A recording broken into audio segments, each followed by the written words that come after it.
दुनिया में अगर वादा अगर होएगा, अल्लाह पाक उसे दुनिया में उसे बर्बाद कर देगा। उन लोगों को चिट्ठी लिखा, 7 शर्त में लिखा। आप एक बांग्लादेशी होकर हिंदुस्तानी बन के उर्दू या हिंदी में बात कर रहे हैं, क्या ये कोई धोखेबाजी नहीं है? শুক্রবার কাকরাইলে মাওলানা সাদ অনুসারীদের এই জমায়েতে দুজন রহস্যময় ব্যক্তিকে দেখা গেছে। মাওলানা সাদের পক্ষে উর্দুতে এবং হিন্দিতে কথা বলা এই দুই ব্যক্তিকে মিডিয়ায় পরিচয় করিয়ে দেওয়া হয়েছে হিন্দুস্তানি এবং পাকিস্তানি হিসেবে, কিন্তু তাদের উর্দু আর হিন্দি বলার ধরন দেখে দর্শক মহলে ব্যাপক চাঞ্চল্য সৃষ্টির পর ঘটনার অনুসন্ধানে নামে এমবিএ টাইমস। গোপন সূত্র ধরে আমরা পৌঁছে যাই রাজধানীর মিরপুর 11 নম্বরে। স্থানীয় মানুষজনকে জিজ্ঞেস করে জানতে পারি তারা দুজন এখানেই বসবাস করেন। পাকিস্তানি এবং হিন্দুস্তানি দুজন ব্যক্তি কিসের ভিত্তিতে মিরপুরে বসবাস করছেন, তাদের ভিসা পাসপোর্ট আছে কিনা সেটি তদন্ত করতে বেরিয়ে আসে আরও বিস্তারিত তথ্য।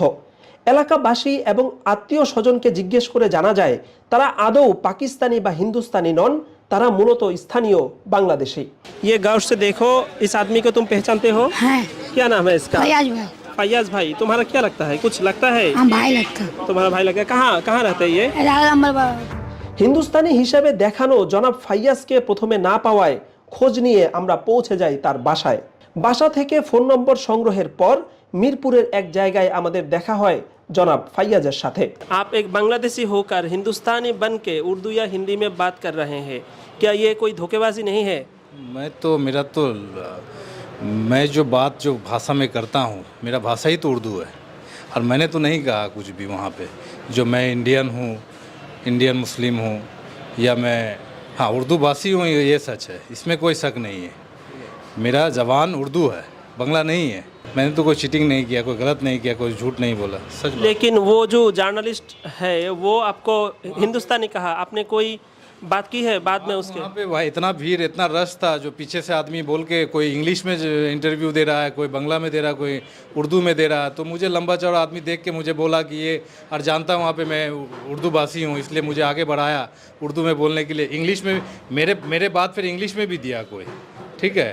लेकिन उसके बारे में क्या ये लिखा कि ये कोई इंग्लिश मैन है?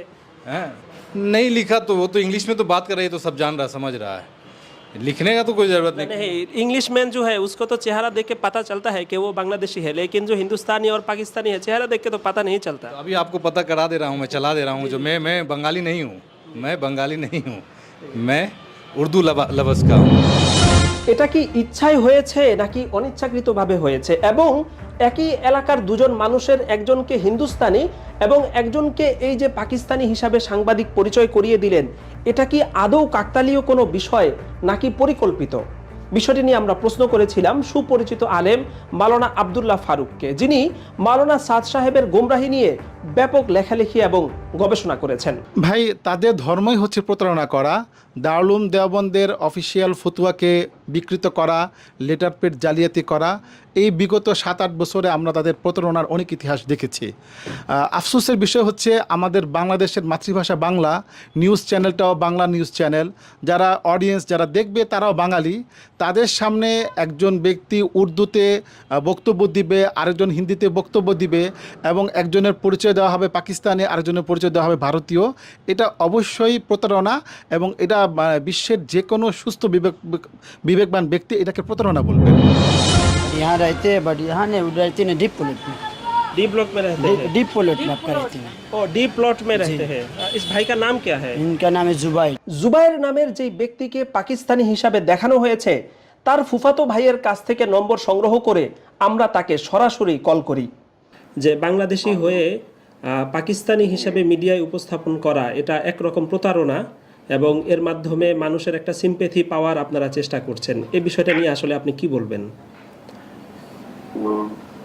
আসলে এখানে তো আমি আর বলি না যে মানে আমি পাকিস্তানি, আসলে আমরা এখানে পূর্ব পাকিস্তানের এখান থেকে আর কি মানে আমরা বাংলাদেশে আছি, এই জন্য আর কি মানে আমি উর্দুতে আর কি মানে কথা বলছি।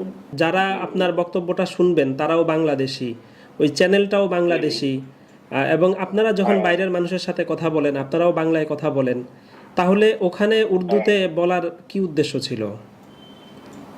ওইখানে আমার কোনো উদ্দেশ্য ছিল না আসলে, যে মানে এরকম যে আর কি হবে আর কি, মানে আমি বুঝতে পারি নাই।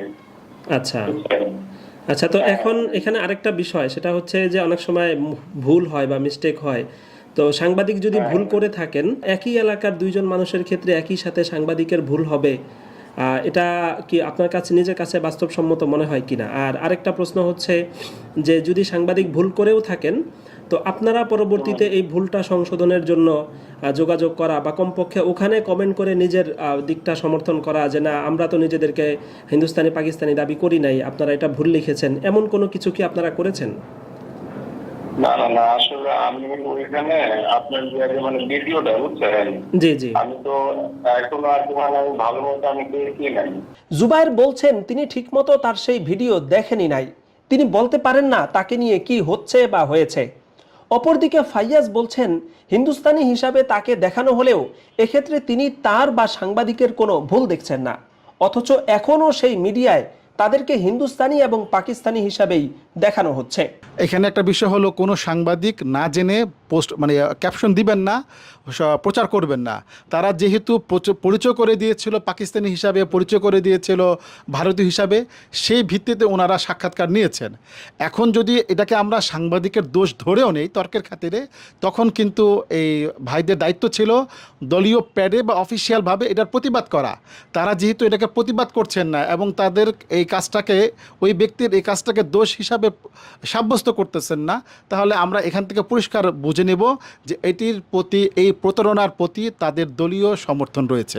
পাকিস্তানি এবং হিন্দুস্তানি হিসাবে পরিচয় পাওয়া উভয় ব্যক্তি বলছেন তারা মিডিয়াতে নিজেদেরকে পাকিস্তানি বা হিন্দুস্তানি পরিচয় দেননি, কিন্তু ঘটনার এত সময় পার হয়ে যাওয়ার পরেও এখন পর্যন্ত তাদের পক্ষ থেকে কোনো প্রতিবাদী ব্যবস্থা গ্রহণ না করা, প্রতিবাদ লিপি না পাঠানো, কিংবা অন্তত সেখানে কোনো প্রতিবাদী কমেন্ট না করা এখানে বিভিন্ন প্রশ্নের সৃষ্টি করছে।